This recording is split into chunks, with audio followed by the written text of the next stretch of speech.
यार so confusing यार, कोणाशी कसं वागायचं हे कळतच नाही. आता ते बोलू नको, आता आपण काहीतरी सगळं जाऊ दे, सगळं जाऊ दे, सगळं. हे थांबा थांबा थांबा, दार का नाही बंद केलं? किती वेळा मी तुला सांगितलं या दाराला कडी घालायची, बाहेर वास येतो. अरे पण आपण एकत्र गेलो ना बाहेर. शांत शांत. सगळ्यांना केओस झालेला आहे. एक ना 5 मिनिटं सगळे माइंड योगा करा, म्हणजे शांत होऊ आपण आणि त्यानंतर आपण विचार करूया. नाही बाई नाही, त्याच्यापेक्षा मिले सूर मेरा तुम्हाला ते बोलूयात आपण. कारण काय ना, अख्खा इंडिया इकडे जमा झालाय. मला तर वाटतं आता आपण बाहेर गेलो ना की वेगळेच 2 लोक असतील, मल्याळी आई आणि भोजपुरी वडील. भाई एक काम करतो, मुक्ताला फोन करतो आणि तिला सांगतो हे सगळं ऐक आणि आपल्याला सांग कोण कसं कुठे आहे ते. तिला कुठली भाषा येते यातली? हो ना, ते हिंदी नाही तर इंग्रजीत बोलणार, तिला काही कळणार नाही, ती अजून काहीतरी गोळ घालणार. नको फोन. पण तिथे खरे आई आहे ना मनीषा, तुम्ही ऐकलंच ना तिचं नाव?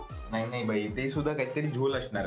हे साहिल ना शातीर माणूस आहे आणि हे भाषांचा गोंधळ ना पण त्यांनी मुद्दाम केलंय, म्हणजे आपण त्याला काही विचारू नये म्हणून.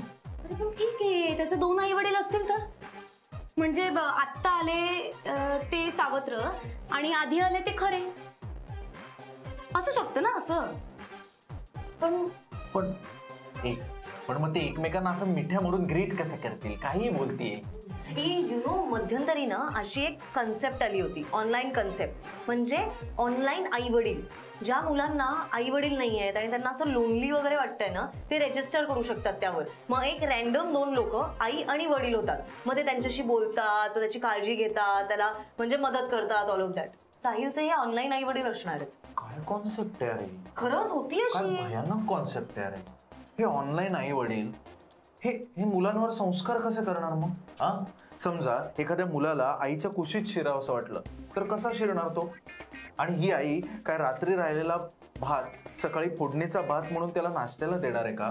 किंवा त्या मुलाला कोणी 1 टप क्रिकेट खेळायला बोलवलं तर आई काय गॅलरीत येऊन सांगणार आहे का, ए नाही आता अभ्यासाची वेळ आहे, आता तुम्ही अभ्यासाला जा?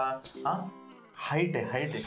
आणि हे जर खरं असेल ना तर यामुळेच नुकसान झालंय साहिलचं. बघ ना यार, काही संस्कारच झाले नाहीत त्याच्यावर.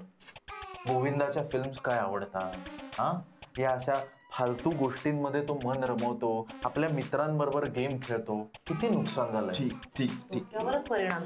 ठीक, मला काहीच कळत नाहीये तुम्ही काय बोलताय, पण एवढं सांगा, हे त्याचे ऑनलाईन आई वडील आहेत हे नक्की का? अरे पण ही गरज कुठून आली असणार? म्हणजे मलाही वाटतं की माझा आई बाबा असावेत, पण माझी ही उणीव आश्रमात सुमनताई आणि माझ्या मैत्रिणींनी भरून काढली ना.